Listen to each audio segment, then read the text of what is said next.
जिस दिन मोहम्मद रफ़ी साहब इस दुनिया से रुखसत हुए, उस दिन की सुबह भी बाकी दिनों जैसी ही शुरू हुई थी।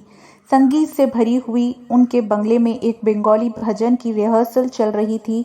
म्यूजिक डायरेक्टर आए हुए थे और रफ़ी साहब ने बड़ी संजीदगी से रिहर्सल मुकम्मल की। रिहर्सल के दौरान उन्हें हल्का हल्का दर्द हो रहा था, मगर उन्होंने कुछ जाहिर नहीं किया। रिहर्सल ख़त्म हुई, म्यूज़िक डायरेक्टर्स खुश होकर रवाना हो गए। इसके बाद रफ़ी साहब ऊपर अपने कमरे में तशरीफ़ ले गए। वहाँ दवाइयों के कबर्ड से उन्होंने सोडा मिंट का निकाली और उस दौर में वो दवा गैस और एसिडिटी के लिए ली जाती थी। उन्हें शायद कुछ हल्की हल्की तकलीफ़ महसूस हो रही थी। उसी वक्त उनकी बेगम बिल्किस साहिबा, जो खुद भी तबीयत से कुछ नासाज थी, उन्होंने पूछा, क्या बात है? रफ़ी साहब ने बस इतना कहा, शायद गैस हो गई है या एसिडिटी है, सोडा ले लेता हूँ, ठीक हो जाएगा। दवाई लेकर वो नीचे उतरे। उनकी बेगम बिल्किस साहिबा, कुछ शक हुआ उन्हें तो वो भी उनके पीछे पीछे नीचे आ गई, बंगले की सीढ़ियों पर बैठ गई और रफ़ी साहब हॉल के अंदर अपने सोफे पर बैठ गए। इत्तेफाक से उस वक्त उनके साले साहब ज़हीर भी वहीं मौजूद थे। उनकी बेगम ने कहा, ज़हीर ज़रा देखो, उनकी तबीयत ठीक नहीं लग रही। जब ज़हीर बारी पास आए तो देखा कि रफ़ी साहब को पसीना आ रहा है। उन्होंने फ़ौरन कहा, डॉक्टर को बुला लेते हैं।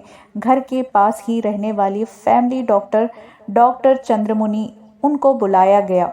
जैसे ही उन्होंने मुआयना किया, उन्होंने फ़िक्र ज़ाहिर की और कहा, मामला दिल से जुड़ा हो सकता है, बेहतर होगा कि हार्ट स्पेशलिस्ट को बुलवाया जाए, क्योंकि इस वक्त तक रफ़ी साहब के नाखून नीले पड़ चुके थे, जो किसी हार्ट ब्लॉकेज या सीवियर अटैक की निशानी थे।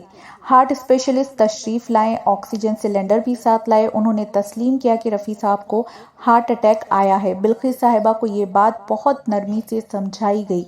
अब उन्हें फ़ौरन हॉस्पिटल ले जाना ज़रूरी हो गया था। जब उन्हें बाथरूम ले जाया जा रहा था तो उन्होंने खुद कहा, नहीं, मुझे सहारा मत दो, मैं खुद चल सकता हूँ। वो बाथरूम गए, फिर बाहर आकर बोले, मैं गाड़ी में बैठूंगा। जब पूछा गया कि एम्बुलेंस बुलाएं तो साफ कहा, नहीं, मैं अपनी गाड़ी से जाऊंगा। उन्हें नेशनल हॉस्पिटल ले जाया गया, मगर वहाँ पेसमेकर की सहूलत मौजूद नहीं थी। फौरन बॉम्बे हॉस्पिटल में मौजूद उनके हार्ट स्पेशलिस्ट डॉक्टर मोदी को फ़ोन किया गया। डॉक्टर मोदी ने कहा, मैं एम्बुलेंस और अपने डॉक्टर्स रवाना कर रहा हूं, आप उन्हें यहां भिजवा दीजिए। जब रफ़ी साहब को एम्बुलेंस में बॉम्बे हॉस्पिटल की जानिब रवाना किया गया तो रास्ते में ही उन्हें 3 मरतबा हार्ट अटैक आया। ये लम्हात बहुत भारी थे, वक्त जैसे थम गया था। जब हॉस्पिटल पहुंचे तो उन्हें फौरन ऑपरेशन थिएटर में ले जाया गया। थोड़ी देर बाद डॉक्टर बाहर आए और बताया, पेस मेकर लगा दिया गया है, लेकिन अफसोस, शायद हम देर से पहुंचे हैं। जब उन्हें आईसीयू में दाखिल किया गया तो बिल्किस साहिबा और शाहिद रफ़ी दोनों मौजूद थे।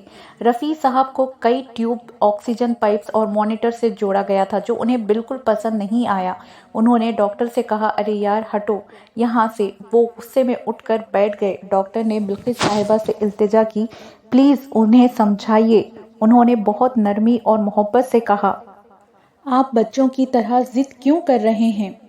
आराम कीजिए, जल्दी ठीक हो जाइए, फिर घर चलेंगे। रफ़ी साहब बस मुस्कुराए और बोले, चलो तुम कहती हो तो मैं लेट जाता हूँ। और बस वो लेटना ही उनका आखिरी लेटना था।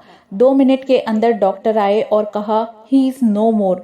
ये सच्चा और जज्बाती वाक़या मोहम्मद रफ़ी साहब के साहिबजादे जनाब शाहिद रफ़ी साहब ने दूरदर्शन उर्दू के एक इंटरव्यू में बयान फरमाया था। इस खास मुलाकात में मौजूद थी मशहूर एंकर कशफा शमाइल साहिबा। उस बातचीत में रफ़ी साहब की आखिरी लम्हों को बहुत सादगी, मोहब्बत और नम आंखों वाले अंदाज में बयान किया गया, जिसे सुनकर हर दिल खामोश हो जाता है और बस दिल से एक ही जुमला निकलता है, काश वो लम्हा कभी न आया होता। दोस्तों, ये वाक़या अगर आपको दिल को छू जाने वाला लगा हो तो वीडियो को लाइक ज़रूर करिएगा और चैनल को सब्सक्राइब अगर अभी तक नहीं किया है तो सब्सक्राइब करना ना भूलिएगा। मिलते हैं अगली वीडियो के साथ, तब तक दीजिए अब्दुल्ला उर्दू शायरी को इजाज़त। नमस्कार, आदाब, शब बख़ैर।